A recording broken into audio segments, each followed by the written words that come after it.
Baik, jika ada pertanyaan, bagaimana jika penerima bantuan sosial atau KPM itu sudah meninggal dunia?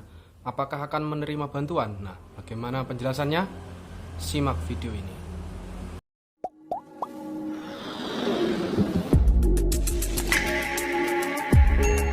Baik, assalamualaikum warahmatullahi wabarakatuh. Kembali lagi ke channel saya Aziz Kurido Official ya.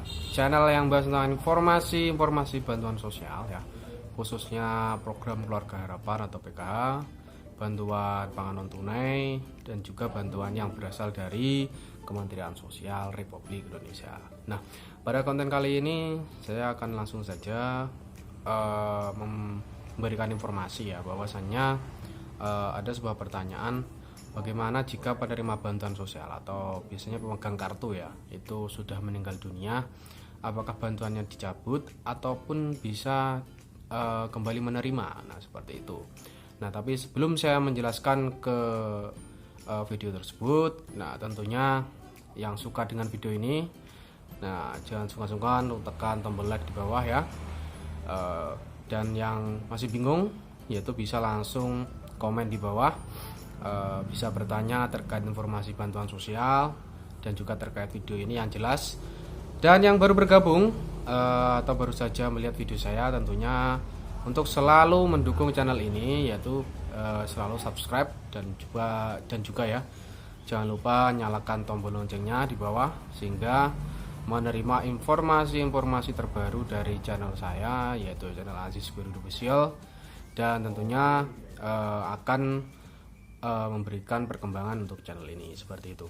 Nah, ada sebuah pertanyaan tentang KPM PKH ataupun KPM PPNT yang sudah meninggal dunia. Nah, tentunya ini kan ada juga yang sudah dicabut, ada juga yang bisa menerima. Nah, yang akan saya sampaikan di sini adalah terkait pada bulan Maret ini memang ada banyak sekali perbaikan data ya, perbaikan data dari Kementerian Sosial, dan nantinya perbaikan ini akan memberikan informasi yang jelas, penerima yang tepat dan tidak double, dan juga sesuai dengan data dari Dukcapil atau kependudukan seperti itu.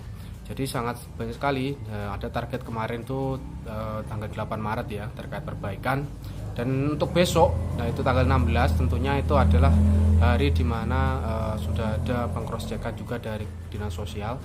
Nah, nantinya data itu akan dikirim ke Pusdatin ya, untuk ke Kementerian Sosial Republik Indonesia terkait pembaruan data dari perbaikan NIK anomali ataupun yang tidak sesuai dengan lapangan atau Dukcapil seperti itu, sehingga diperbaiki pada waktu itu.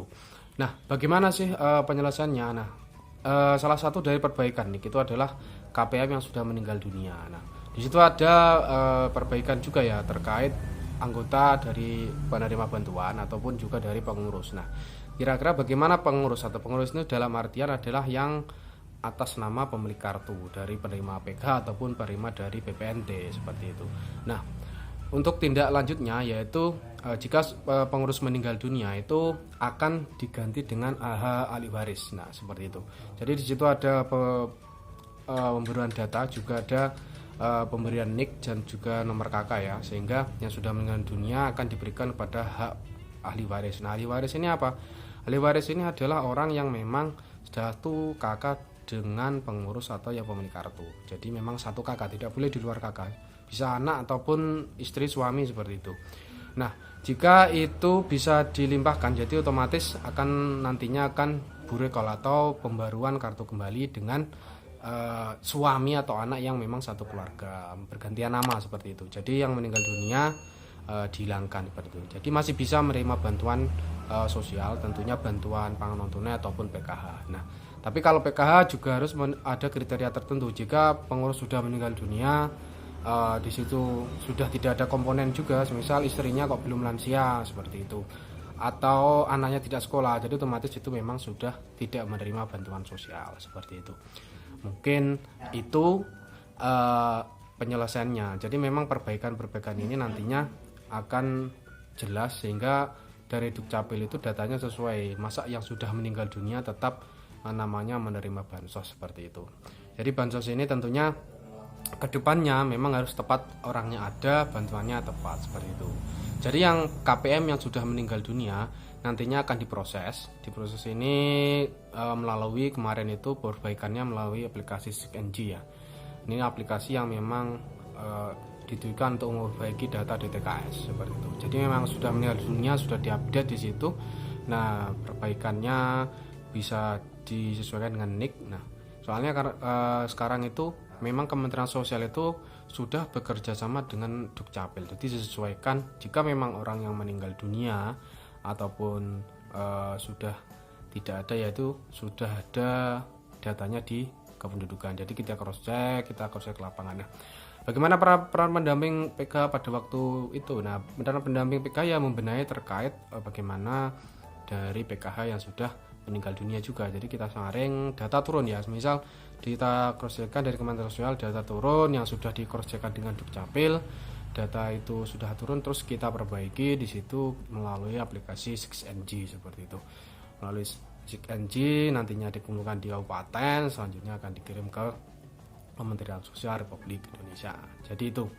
Jadi mungkin itu informasi yang bisa saya sampaikan terkait bagaimana cara apakah masih bisa orang yang meninggal itu menerima bantuan sosial. Nah, tentunya saya simpulkan masih bisa, tapi ada syarat-syarat tertentu yang sudah saya sampaikan di depan tadi.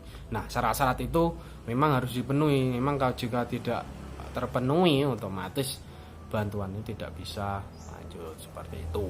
Nah, artinya pemerintah, peran serta pemerintah dalam penerima bantuan sosial, karena memang terkait pandemi COVID-19 ini sangat banyak sekali bantuan-bantuan sosial yang diterima oleh masyarakat Indonesia. Nah, di situ ada permasalahan juga, ada yang double seperti itu. Sudah dapat ini kok punya kartu lagi, semisal ada data ganda. Nah, itu kan harus dicermati dengan baik sehingga pemberian data bantuan yang tepat itu tidak double, karena memang sangat besar sekali anggaran yang diberikan oleh pemerintah terkait pandemi COVID-19. Nah, yang sampai saat ini masih belum berakhir ya, sudah 1 tahun lebih. Nah, tentunya semoga saja ya, kita doakan dengan COVID ini segera kembali. Tapi jangan hanya berdoa, tetap jaga protokol kesehatan yang sudah ada, yaitu dengan tetap memakai masker dan juga bepergian harus berhati-hati, tidak boleh berkerumun juga, karena memang meskipun kali ini sudah mulai bergerak, tapi kan belum ada tanda-tanda hilang, karena memang virus ini sangat sulit kembali. Bayangkan saya sudah setahun sudah tidak segera habis seperti itu. Jadi mungkin itu informasi ya, tidak saya perpanjang lagi. Intinya bisa dapat, tapi ada syarat tertentu seperti itu. Baik, mungkin moga informasi ini bermanfaat, dan jika memang dikira penting bisa di-share di media sosial, baik Facebook, WhatsApp, atau grup tertentu yang mungkin ingin mengetahui tentang informasi bantuan sosial, tentang PKH ataupun BPNT atau berasal dari Kementerian Sosial. Nah, saya akhiri. Wassalamualaikum warahmatullahi wabarakatuh.